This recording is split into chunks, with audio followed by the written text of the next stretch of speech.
adorables! Today we are going to do a vlog and this is something very different and close to my heart. We're actually entering San Juan City Jail. As you can hear, nag-head count na po sila. Early morning pa lang, nandito na po tayo and we're gonna be with Ninong Rai! Why? Well, aside from he's such a cool vlogger, he's gonna be cooking for all the detainees here. O, diba? Si Ninong Rai magluluto para sa kanila kasi it's Nakoko Month, National Correctional Consciousness Week. So, ayan, mag-correct tayo ng mga sarili natin. Ha! This week. Yay! Hello, everyone. Hello.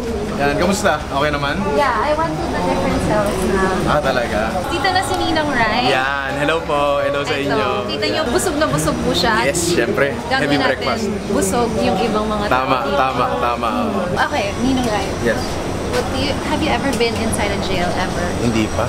Anong ini-imagine mo na makikita mo sa isang dulungan? Siyempre, kung ano yung mga nakikita natin sa pelikula. Pero, I've been told na hindi naman ganito yun. Yeah. Hindi ganito to. Kasi, ibang sitwasyon dito. Yun ang pagkakaalam ko talaga. Ma'am. Hello. So yung gagamitin nyo, sarili mong dala, no? Tama? Yes. Opo. Simulan na natin kung ginagawa natin. Sir, makikiluto na po kami sa kusina nyo. Hindi po, at makakain na. Sige na. Salamat po. Ninong Rai is gonna cook for PDLs. Imagine that. Actually, si Ninong Rai medyo worried nung una, pero sabi ko, this is for a good cause. And I said, ikaw yung pinakaunang magluluto sa City Jail. Ikaw, Ninong Rai. So, pumayag siya. Okay guys, I am about to bring Ninong Rai sa mga selda. Ito yung mga meals na nakakulong. So, Ninong Rai, this will be something different for you. I hope na mapasaya natin sila today. Sana. Kahit saglit lang, no? Yun lang naman, kahit saglit lang. Tingnan natin kung sino yung mga papasahin natin. Oh, sige. Ano po, magandang umaga po sa inyo. Magluluto lang naman po tayo ngayon. Yay! And ang kakainin natin ngayon ay kalderetang baka. Roasted chicken. Pero yun nga, simple lang yung mga lulutuin natin ngayon. Pero sana matuwa kayo sa lulutuin natin. Sige, simula na po kami magluto. Ang dami nyo po pala. Sige, game. Thank you po.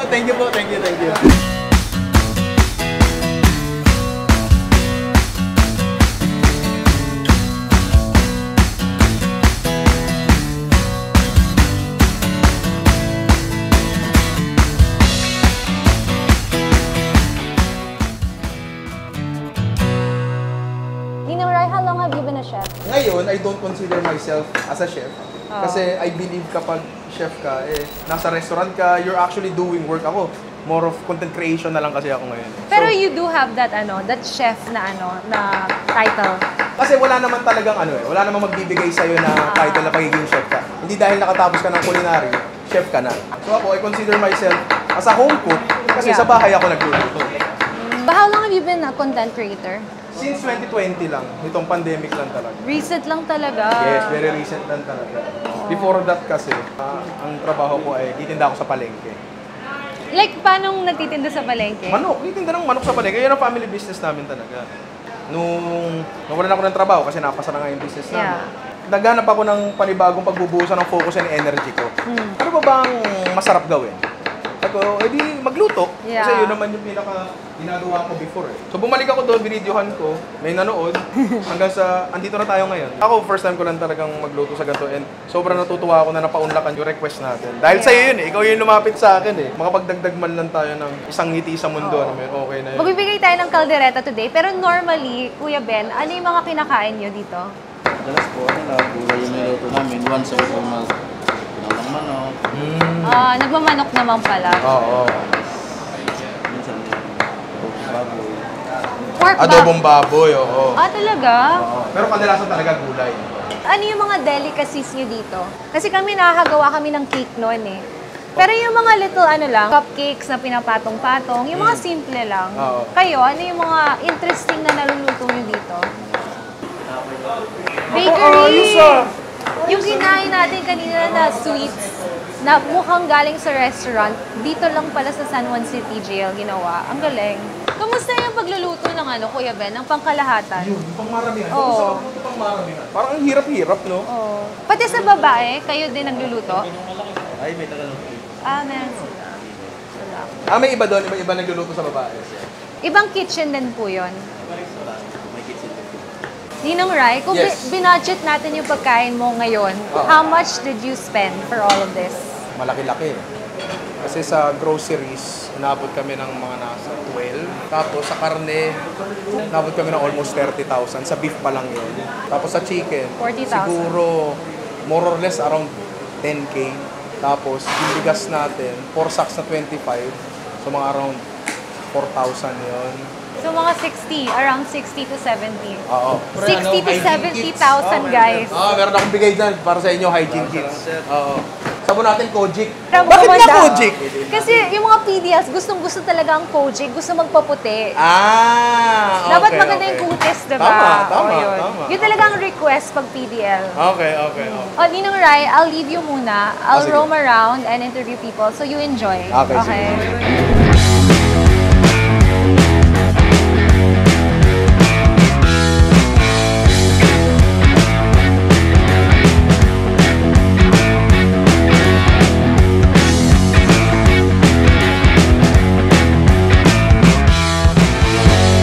Okay guys, we are here on the highest level na pwede natin puntahan. And let's check out their livelihood area. Hi ladies! Pray lang kayo. Saka be active sa mga activities. Basta kung nakalaya ako, makakalaya din kayo. Okay? Alam ko yung ramdam na may dumadalaw at nagsasabi yun, diba? So, yung ganda nyo, may makaka-appreciate man yan sa labas. Okay? So assembly line tayo mamaya, magsisimula tayo dito. So lahat ng kanin nandito. Lahat ng food packs nandito rin. So kailangan ng isang tao na mag-aabot nung food tray, bento, isang tao maglalagay ng kanin, usod, isang tao maglalagay ng manok, usod, isang tao maglalagay ng karne, tapos sa usod pa, isang tao maglalagay ng gulay, tapos sa pinakadulo, isang tao maglalagay ng dalawang salsa. Okay tayo doon? Katahimikan, we have a very beautiful BJMP officer right here. Ito po ay si Ma'am Silencio. Hi po, Ma'am Silencio, what's your first name by the way? Angeline. J1 Angeline Saran. J01 Angeline Silencio. Yes, J01 means jail officer. One, okay. So, how is it here in a male dorm? And sa gandang yung yan, paano po kayo sa male dorm? Lahat naman tayo ng jails na hinahawakan as jail officer po, may kanya-kanya po tayong responsibilidad. Gaya ko na nakatoka ako sa community relations and welfare development section. So, kailangan ko pangalagaan din ang kapakanan ng ating mga personnel at ating mga PDL. So, welfare, in other words, tinutulungan mo sila to actually earn. Yes. Yeah, because I used to be also a leader dyan. Sa beads naman po. But here in San Juan City Jail, guys, look at how beautiful their artwork is. This looks like a professional. How did they learn how to make these paintings? Actually, sa loob po talaga, wala po talaga silang maisip na inspiration. Ang utak mo po talaga, nasa four corners lang po ng ating jail. So, they have the opportunity po na through viewing sa YouTube, so kung paano po mag-sketch and then up to these artworks po. Are you telling me na yung mga PDLs na gumawa nito did not have any painting skills whatsoever? Wala. Zero. They started from scratch. Yes. No, but honestly, like I also learned so much arts, not using paint. I used like water pencils and watercolor. But this one is another level. Seriously, it's so perfect. So, paano nyo to na ma-market outside and how much do they earn? Dito po sa Likhalaya project ng BJMP San Juan, ito po ay kanilang na-earn through 60% po ng ating nakikita po dito ay para po doon sa ating mga painters and remaining po na proceeds po natin ay napupunta po doon sa ating mga for bail po na ating mga PDL. So, Ma'am Silencio, you're saying, so kahit hindi ikaw yung gumawa, pero kailangan ng isang PDL na pambayad sa bill, ina-allot nyo doon. Uy, malaking ano yun Actually, meron Tulong yun. 7 na PDL na nakalaya through these paintings. 2 years pa lang po ito. Imagine yung sobrang ang laki ng tulong na yung jail mismo ang nag-help sa pag-finance ng bill. That's the first time I heard of that. Yung mga gumawa nito, lalaya na ba sila or they're still going through their court cases? Ongoing pa po yung mga case. And so far, saan na to napunta? Like, saan na kayo nakabenta? Usually mga official, ating napapabentahan po ng ating, and then private individuals na art collector po. These are quality paintings that you can place in your homes. And then when you look at it, there's so much hope, you know, because you know where it's made from and you can help out a lot of people. So, saan po sila pwedeng mag-order nito at makakita ng mga designs Pwede that they po can choose from? kumontak sa BJMP San Juan CJ Facebook account po. Pwede din po na mag-contact sa cellphone number na 0915-3456-3109. And you also have paroles, Yes diba? po, meron din po kami paroles ngayong bare months po. Ang proceeds naman po nito ay para po sa pamilya ng ating mga PDL. So nagpapadala po sila through this parol na earnings. Kasi if you think about it, although nasa laya nga yung mga pamilya nila, some of mga nakakulong dito are breadwinners. At syempre, wala nang breadwinner, so naghihirap talaga yung mga families sa labas. So ito, this is the way. How much kunyari ito, mabenta po isang parol? Anong mabibigay natin sa families outside? Financially po, meron bibigay natin sa families outside. So sila na po mismo nag-earn po ng money dito sa loob at nagpapadala ng pera sa kanilang pamilya. And what other projects do you guys have as well? I'm pretty sure you have so much more. We also have resin making po na in-award pa lang po ngayon ng Caritas Manila. So, thankfully, yung ating pong service provider na yun ay nakapagbigay po sa atin ng worth 72,000 pesos na livelihood materials. Wow! So, yung mga PDLs here can actually create gowns, dresses, ganon? Yes. And also, we have livelihood product na woodworks. Ayan po. Such as yung ating pong tables, chairs, cabinets. Kung sino po yung gusto magpagawa, open po kami for customization. You know, one thing that's unique that I can see na, you know, from my jail before, walang ganito. And it's so interesting, parang nasa States po tayo. I see this visitation area of some sort. Intercom po ba to? Yes po. Ito po ay inspired sa US. Ito po, visiting area. Bilang isang BJMP, do you feel like you need to help out more? Like, do you want to give beyond your duty sometimes?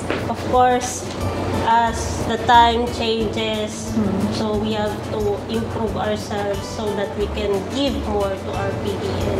Yeah. Sabi nga nila, old saying goes na, you cannot give what you do not have. Yeah. So, hasain mo yung sarili mo, pagtibayin mo yung sarili mo, para makapag-provide ka ng kailangan ng ating mga PDL, para maging sustainable din yung ating mga ginagawa para sa kanila. Speaking of things that you need, what are the things that you are hoping to have for the PDL? Syempre, may mga stuff na hindi nyo ma-provide. Ano yun?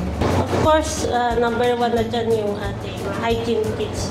Okay. You need that talaga. So everyone out there, if you can help out, bring in mga pabango, paganda, Kojic soap, shampoo, conditioner. Kailangan natin pagandahin ang mga aside from kalooban, pero outside looks din. We need to help them out with their hygiene. And more trainings. And trainings, yeah. Yeah, trainings in terms of like livelihood para paglabas, meron silang trabaho. From that po, nakakaroon sila ng sense of fulfillment. Kahit man po sila ay nakakulong, ay patuloy pa rin po sila sa pag-asa sa kanilang sarili. So guys, even if you're here, hindi ka mapupurol. Talagang tatalasin pa yung utak mo, diba? And supposedly, gonna learn a lot if binuksan nila yung mga sarili nila to all these programs. Last, Ma'am Silencio, meron ba kayong sobrang dangerous na experience inside? Wala pa naman. So, aminin mo na! Sabihin mo na! Wala pa naman. Wala? Kasi mababait yung mga andyan. Nasa sa approach po talaga ng mga jail officers. Kung ano po yung pagtrato mo ng mga tao, yung tinambalik sa'yo. Thank you so much, Ma'am Silencio, for touring us around. So guys, help out with all their activities because very progressive nga yung place na to at talagang tayo nga nakapasok eh. So what more you guys, I hope you can help and contribute. Thank you po! Thank you very much. Oh my gosh, guys. The food is luring me to that direction. Let's go. I think Nino Rai, malapit na matapos yung routine. Kamusta? I-interview sa people now. Alright, Ninong Rai. So, binalikan na kita. I can see you have so much butter. Yeah. 20 kilos eh. Ang dami nung toge natin eh. Pero patapos na tayo halos. Okay na. Nag-iiwan na rin ang roasted chicken natin. Alam mo, naniniwala naman ako na itong ginagawa natin dito. Di naman ito malaking bagay. Alam mo yun? Like ako para sa akin personally Pero makapagpasaya ka lang ng at least isang tao dyan, isang kain ng araw nila. Okay na ako dun eh. Ako personally, yung experience na makapagluto sa ganitong lugar. Iba yun. Hindi ko araw-araw makukuha ng ganung pagkakataon. Plus, I can share this to my inaanak. Ano ba yun? Sobrang laking bagay talaga. Kaya, Karen, maraming salamat. Kasi Thank you also. Ikaw yung nag-reach out sa amin para sa project. What's the experience though, like cooking in a jail? So far. Okay. Mahirap kasi una sa lahat, isa lang yung kalan nila. Tapos 3 yung dishes na. Kung hindi pala kami nagpasaing, yari, imposible na talaga siya. Kung hindi ako nagpasaing, hindi na talaga mangyayari lahat.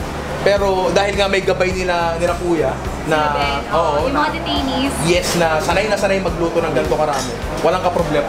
And how is it like being helped by detainees? Nakakatuwa kasi marunong alam nila eh. Alam mo yun, kasi kunyari sasalang mo ko dito, unang maliligaw talaga ako. Kanina gumawa kami isang kaldereta sauce. Sabi nila, kulang yan. Ay, alam nila, tansya nila. Kulang yan. Yan ang kailangan natin. Sa pang ganyan. Hindi gawa tayo sa pang ganyan. So dalawa, So kung wala yung guidance sila kuya, walang mangyayari sa amin. Wala talaga. Mapapakan natin kalahati, tapos paano na yung iba? Hindi naman pwede yun, di ba? Hindi pwede yung gano'n. Tsaka, makapagluto sa ibang environment na hindi naman talaga ako dapat nandito. Ibang usapan yun. So first time makikita mo yung talagang, alam mo yun, yung face nila pag kumakain sila ng masarap na pagkain. Ay, hindi ko naisip yun. Kasi really, Hindi ko na-consider yung bagay na yun. yung unang taste ng pagkain, di ba? Makikita mo sa mukha nila kung happy sila or hindi. Siyempre happy. Oo. Ito yung mga taong hindi pa nakakataste na ito for a long time. Miss Karen, tapusin na namin Yes. ito. Okay, thank you. Guys, I want to say thank you to Gabriel Salamat, that's his last name, for actually taking us in, letting us enter San Juan City Jail. And it's so difficult to enter a facility like this. So talagang siya po yung gumawa ng paraan para makapasok tayo kasi he's from Caritas, Manila. And it was actually a fun moment when I met Karen kasi she kept on asking questions and I was like, mukhang matalino to, parang siyang lawyer. And after the discussion, she approached me, oh, you were so good. And I was inviting her na, baka pwede ka maging ambassadress namin. Pero in fairness naman kay Karen, in terms of her heart towards helping the PDLs and yung aming cause dito sa Restorative Justice Program, she's very supportive. So, sa mga napagdaanan namin, ngayon nandito na kami. I'm so happy and I'm so proud that we came this far. So, aside from the fact na Ninong Rai nga, siya magluluto para sa lahat ng PDLs, meron din tayong mga artist friends of mine from PBB that were, nice enough to give their artistry, their talents for free, FYI, kasi yung mga kaibigan ko po ito. So, makikita po natin sila. At gusto ko talaga maging masaya yung mga tao kahit just today, diba? Kasi iniisip ng madaming tao, pag nakulong ka, criminal agad, diba? Pero it's really innocent before proven guilty. And everyone has the right to be given that chance, that second chance in life. And ito nga, restorative, reformation, in other words, like being able to transform yourself para yung mga tao sa labas will accept them again. Gabriel, salamat. If you guys wanna contribute, search for him. Caritas Manila, definitely sobrang active po sa pagtutulong sa mga PDL. Thank you so much! Thank you, dear. Yay! Guys, we have Amanda and we have Gail. They're both from PBB, Season 9. So, Amanda and Gail, what are you guys expecting to see inside? Honestly, I don't have any expectations. Kasi yun nga, I'm from the States, so I've never been to anything like this. It's the first time, and I'm excited, honestly. So, it's just people. I love it! It's just people. It's true, it's just people. And you, Amanda? I am expecting to see how the jail looks like based on what I watched in Karen's MMK. And I'm expecting to interact with the PDLs. detainees kasi watching her episode, it looked like, they're really going through a tough time. So today we really wanna share our joy to them. Sige, let's go. Let's get our antigen Who test. watched this? That's the first step we're gonna do. Oh no, we went out! Right? So, di mo ilan yung magagawa natin? Hopefully, umabot tayo sa bilang natin. And ayon sa estimasyon nila, abot naman daw talaga. So, nagbabase talaga tayo dun sa mga PDLs? Yes. Sila talaga yung may alam ng population nila? Yes, sila talaga. Kasi syempre, sa kulungan, maganda talaga may equality. Yung Yes. lahat pantay, lahat Yes. meron. Yes, tama yun. Plus, meron din pala tayong bibigay na hygiene kits mamaya kits! na pare-parehas din ang laman talaga. We made sure of that. Tsaka yung hygiene kits na yun, lahat yun galing sa recommendation Miss Karen. Oh, yeah. Kasi hindi ko talaga alam kasi ako wala akong hygiene sa katawan eh. Alam mo yun? Paligam-gam na tubig lang, tsaka asin laban na, di ba? Nakita ko nga doon Kojic soup eh. Bakit Ano Kojic yun? soup? Grabe yan. Naisip ko noon, Baka contra rashes. Yun yung naisip It could ko. be also because in Yun. jail though, they get yung mga boils Yes. and rashes. Rashes is Oo. one of the things that they would have kasi lack of water or like kulog. Wait, let's open a pack. Para Sige, sige. This is the Yeah. Ninong Rai meal sa Okay. San Juan City Jail. Yes.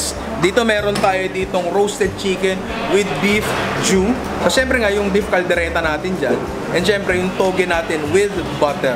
Pero yung simpleng meal lang. Hindi naman siya sobra extravagant, di ba? Pero hoping na makapagbigay ito ng konting ngiti sa kanilang mga labi. Ninong Rai, pag may cheese, extravagant na yun. Ang naman natin ng caldereta, hindi nalalagyan ng cheese unless may budget. Yes, Kaya yes, since yes. may budget, talagang matatakam yung mga PDLs natin today. Looking forward ako dun sa unang pagbigay na. Aww. Sabay tayo magbigay? Yes, yes. Ayan, okay, sige. Alright everyone, it's time to give our food packs to the PDLs right now. Ito na po siya, so they're all packed up and ready to go. Sobrang init pa talaga ng ulam and for me ako rin gutom na ako. So I can't wait, I don't know kung makaka-taste ako, pero sila mismo makaka-enjoy ng pagkain. So, papasok na kami, let's go. Okay, Okay.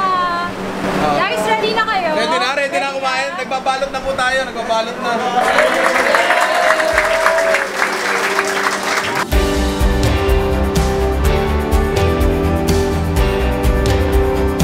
Sana magustuhan nyo, sana mabusog kayo. Thank you.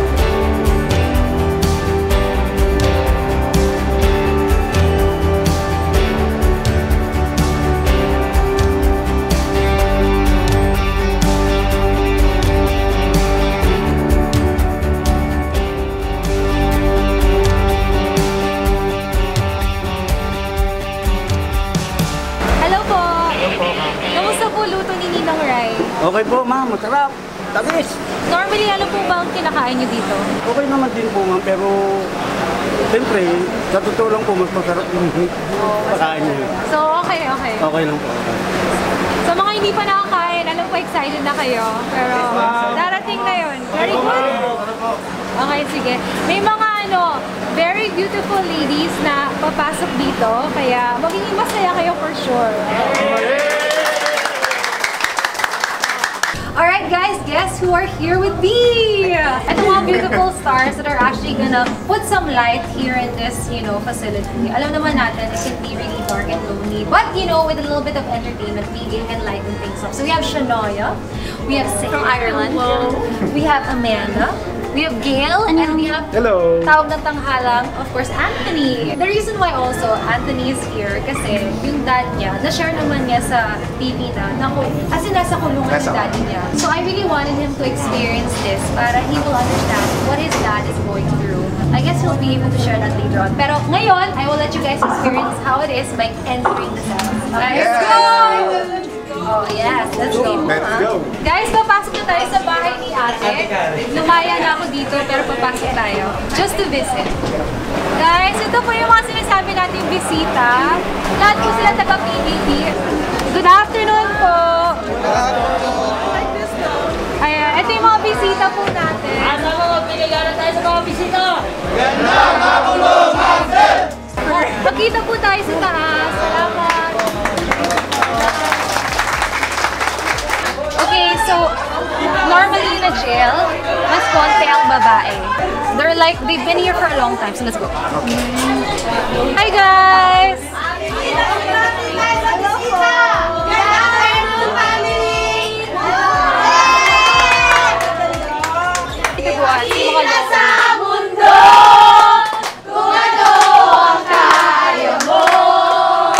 Bigay ko na lang to sa mga nag-aaral, yung leader niyo na, yung mga teachers. Sige.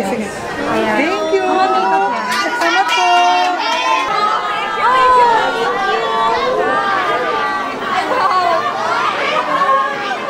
Alright guys, dito na tayo. We're about to do this event and mag-judge po kami. Honestly, kung ako lang, lahat sila panalo na talaga kasi sobrang effort ang magbigay ng ng presentation sa isang lugar na ganito.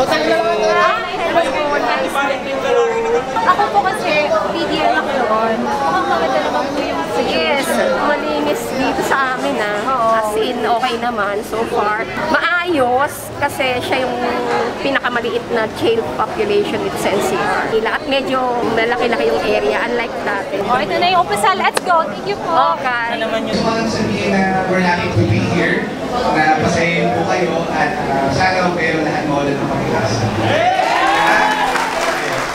Sobrang naging eye-opener ang experience na to sa akin dahil first time kong bumisita sa isang jail at masaya ako na enjoy kayo sa programa today at sana makita tayo another time ulit. Alam niyo naman po, nakulong din ako tulad niyo. Mga nag-5 years din po ako. Kaya ramdam ko, nakasmile kayo pero masakit. Masakit talaga na kumagod. Kasi alam niyo naman, lahat tayo nagkakamali sa buhay. Pero tayo, kayo, nakulong kayo. Ang dami nagkakamali sa mundo. Pero it just so happens tayo yung nakulong. So, gusto ko lang magbigay ng saya sa inyo. Gusto ko talaga ipamahagi sa inyo na mahal kayo ng nasa labas. Mission ko po talaga na mapagaan yung sitwasyon. So, dala ko po ang mga galing sa entertainment world. Hindi man ako lawyer, hindi man ako nasa gobyerno, pero gusto ko talaga marinig ng lahat ng nasa labas na kailangan natin matulungan, di ba? Nagpapasalamat ako kay Ninong Rai, nagpadala ng pagkain. Alam niyo naman, gutom tayo, kailangan natin kumain ng masarap. Diba? At kailangan natin ng music sa buhay. Kailangan natin ng pagpalakas. So, sana po sa munting gift, I guess, sa araw na to, sana tumagal-tagal naman yung saya. Isipin niyo po, lahat tayo lumalaya. Hindi lang ngayon, pero lahat tayo. May purpose kay Lord. So, lalaya tayo. Eventually.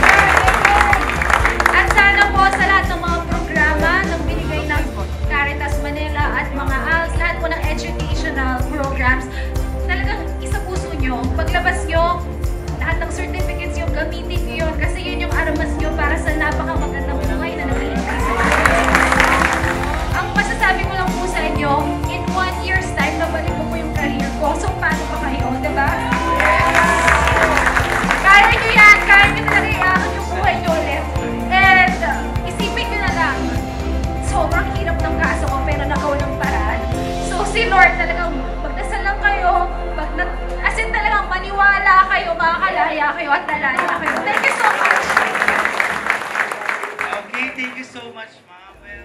Hi everyone! I hope you guys enjoyed today's vlog here in San Juan City Jail. Talagang kakaiba po sila. They're so accommodating sa jail officers to all the PDLs that were so accommodating to us. At nakapasok po tayo sa facility. So napaka ganda po talaga yung welcome nila sa amin. And there's just so much hope inside. So sana sa lahat ng mga nasa labas makatulong po. This is my mission to visit all the jails in the Philippines. And this is actually my second jail. So let's see how it goes and I hope you guys join me in my journey. So don't forget to like, subscribe, and comment below. Maraming salamat po sa lahat ng mga PBB friends ko, si Anthony Castillo and of course, Ninong Rai for making it a very busog day. So yay!